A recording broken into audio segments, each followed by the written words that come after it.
A letra mata, mas o espírito vivifica. Olá, meus irmãos. A graça e a paz do nosso Senhor Jesus. Sou o irmão Marcos Ó. Vamos meditar na palavra de Deus?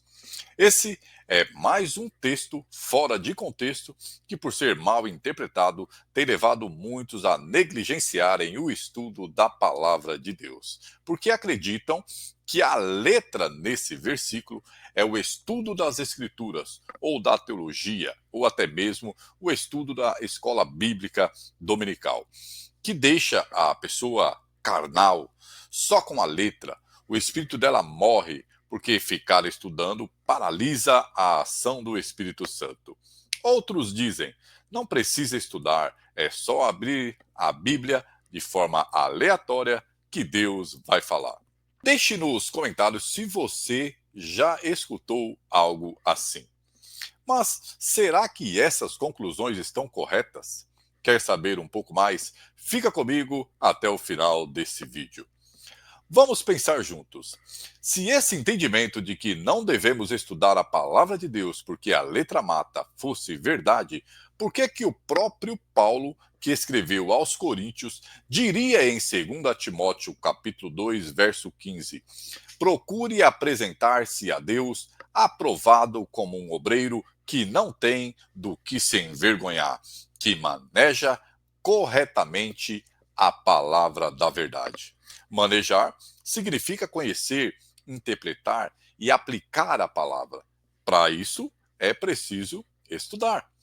Por que que Paulo diria em 2 Timóteo capítulo 4, verso 13, quando ele escreve a Timóteo, estando preso em Roma, e diz: quando você vier, traga a capa que deixei na casa de Carpo em Troade e os meus livros, especialmente os pergaminhos. Note que Paulo era um grande estudioso da palavra.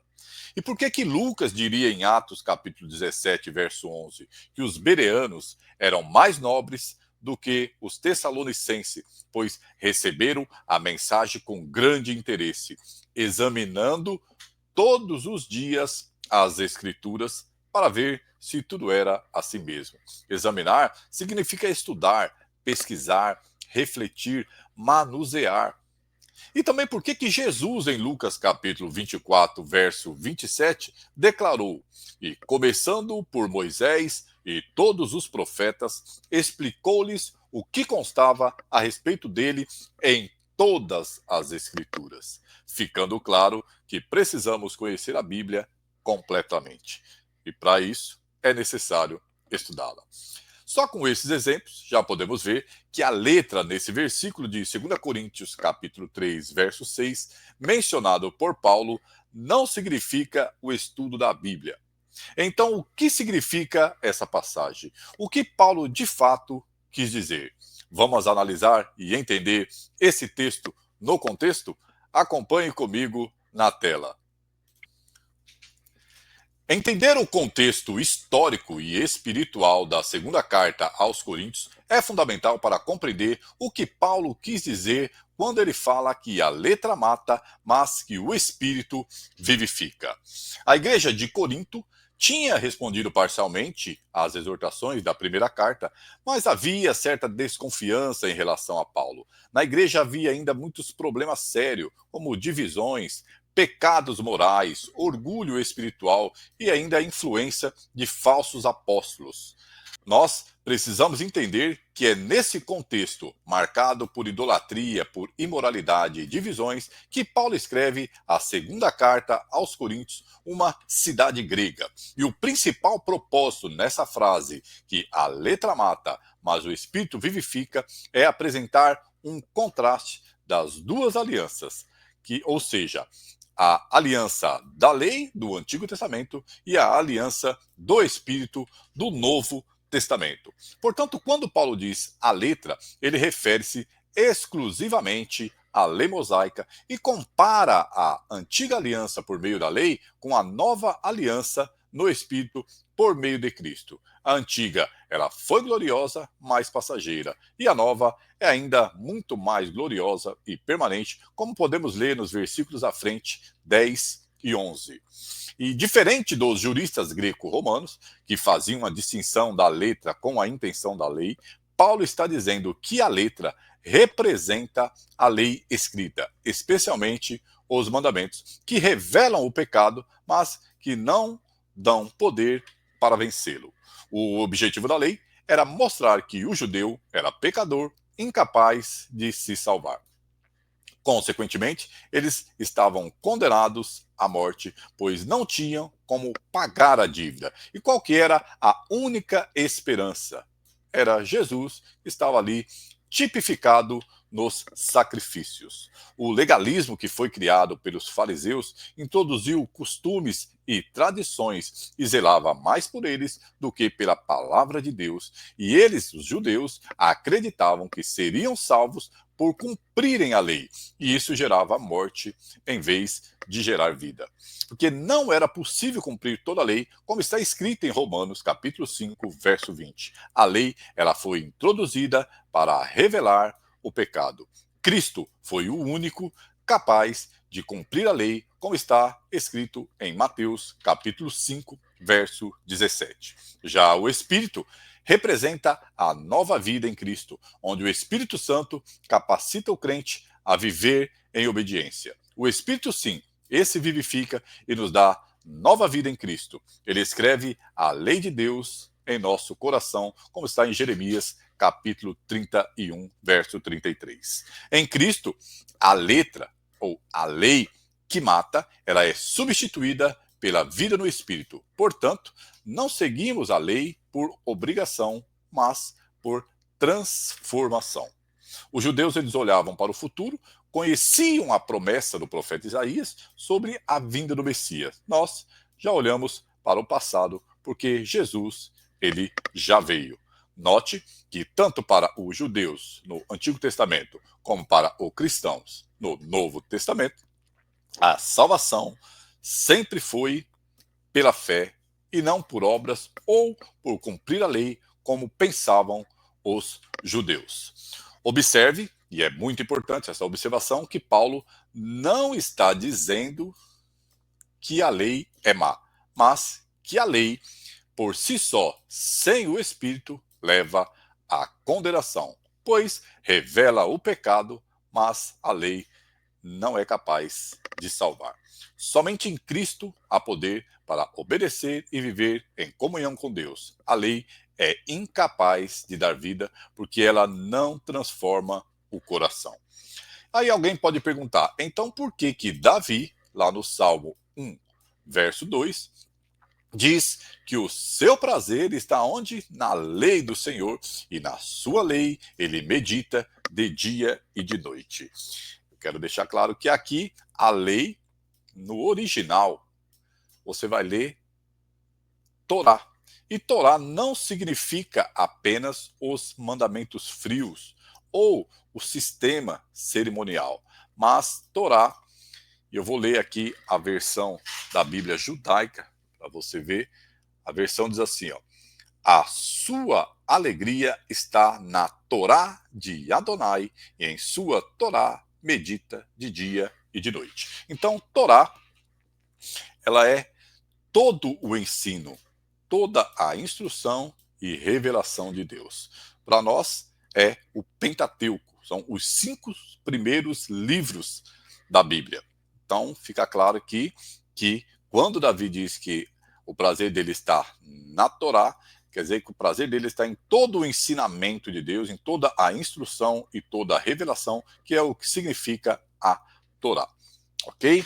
Então, para Davi, a Torá era a expressão do caráter de Deus, revelava a vontade do Senhor. É uma forma de se aproximar de Deus, e por isso que o justo tem prazer na palavra de Deus, pois a palavra, ela revela quem é Deus. Quando entendemos isso, não ficamos tentando, então, agradar a Deus por um esforço próprio, pela letra, pela lei, né, por obras, tentando cumprir toda a lei para ser justo e salvo. Até porque, se você ler Tiago 2,10, a palavra vai dizer: pois quem obedece a toda a lei, mas tropeça em apenas um ponto, torna-se culpado de quebrá-la inteiramente.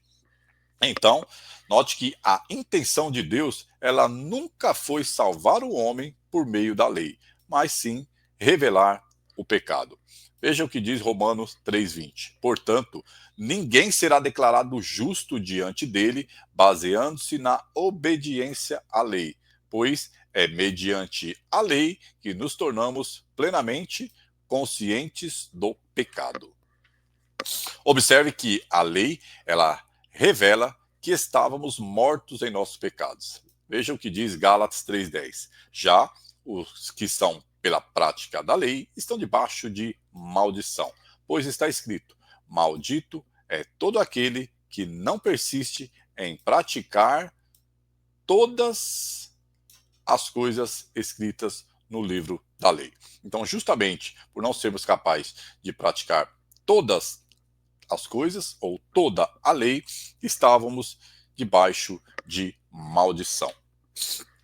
Quando Paulo diz a letra mata, ele está apenas usando um adjetivo para a lei de Moisés. Vamos ver juntos esse texto no contexto, analisando os versículos que precedem e os que sucedem, e eu tenho certeza que isso ficará mais claro para o nosso entendimento.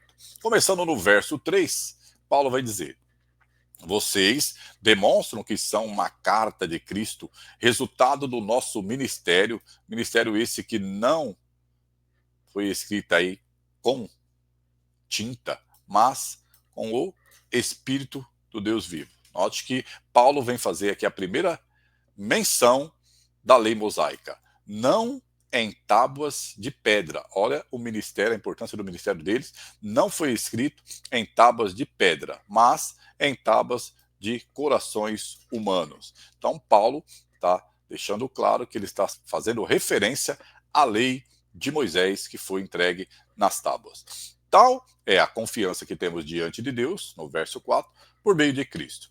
No verso 5, não que possamos reivindicar qualquer coisa com base em nossos próprios méritos, que era o que acontecia com os judeus, que eles acreditavam que por cumprir toda a lei, eles eram capazes de se salvar. Mas a nossa capacidade vem de Deus. Chegamos no verso 6, o verso do nosso estudo, onde ele diz: ele nos capacitou para sermos ministros de uma nova aliança, não da letra. Observe novamente, quando ele fala da letra, ele está fazendo referência à lei de Moisés, mas do Espírito. Então, a nova aliança é no Espírito. A aliança da lei era a letra que Paulo se referencia, era essa que matava, pois ela revelava o pecado. Já o Espírito, ele vivifica. Para ficar mais claro ainda, na sequência, que muitos acabam não lendo os versos seguintes, no verso 7 fica mais claro ainda. O ministério que trouxe a morte, por isso que ele fala que a letra mata, ele foi gravado com letras em pedras. Mas esse ministério ele veio com tal glória que os israelitas não podiam fixar os olhos na face de Moisés. Portanto, essas letras em pedras, ele está fazendo aí referência à lei mosaica, por causa do resplendor do seu rosto, ainda que desvanecendo. E aí Paulo segue dizendo: não será o ministério do Espírito ainda mais glorioso? Então note que quando Paulo diz que a letra mata, ele está fazendo referência ao ministério da morte, que foi o ministério entregue pela lei mosaica. Já em Cristo nós temos aí a nova aliança, o ministério do Espírito. Existem debates intermináveis sobre essa dicotomia entre o conhecimento doutrinário, que é estudar a Bíblia, e a questão da vida piedosa, que é uma vida de oração. Uns defendem que o que nós precisamos é apenas estudar, outros acreditam que apenas precisamos orar, e, na verdade, o que nós precisamos é das duas coisas. Só o estudo nos torna céticos. Então, o cético é aquele que vai querer justificativa racional antes de aceitar algo como verdade, vai querer questionar a verdade das crenças e também vai querer evidências. O problema disso é que a pessoa apenas cética, ela anula a fé. Por outro lado, só a oração vai nos tornar místico. Vamos aí então buscar uma experiência espiritual que transcende o racional. E o problema é querer ter uma vida espiritual sem a Bíblia, porque isso vai anular o estudo. Portanto, vamos estudar a palavra, seja por meio de devocional, pela escola bíblica dominical, fazendo teologia, buscando bons conteúdos em redes sociais, porque tudo isso é alimento para o cristão. E deixando claro também que Jesus, que é o nosso modelo, ele estudava profundamente as Escrituras, como podemos ver no Evangelho de Lucas, capítulo 2, no capítulo 4. E também orar. Também vamos estudar e vamos orar. Jesus, como eu disse, que é o nosso modelo, também orava frequentemente e mantinha comunhão constante com o Pai. E isso é muito claro nos evangelhos, em Marcos, no capítulo 1, no evangelho de Lucas, capítulo 6, capítulo 22, no evangelho de Mateus, no capítulo 26. Para finalizar, então, a palavra de Deus, nós precisamos estudá-la e precisamos orar.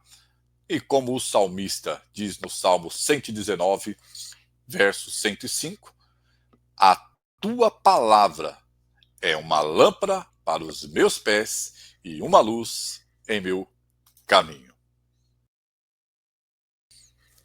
Como vimos, estudar a palavra de Deus não mata. Pode estudar bastante. Na verdade, nós devemos estudar bastante a palavra de Deus. O que mata, segundo Paulo, é querer seguir a lei sem o Espírito Santo. Lei que teve como propósito revelar o pecado. Portanto, estude e também ore ao Senhor. Espero que essa análise possa te ajudar a compreender melhor o que Deus quer nos ensinar por meio da sua santa palavra, ensinada na carta aos Coríntios, escrita pelo apóstolo Paulo. Se você gostou, inscreva-se no canal, deixe o seu like, acompanhe os outros vídeos. Eu vou deixar de sugestões, alguns cards na tela e links na descrição. Eu sou o Marcos O, eu fico por aqui, siga por aí. Um forte abraço, até o próximo vídeo, para que possamos continuar em conexão. E que Deus nos abençoe. Até lá!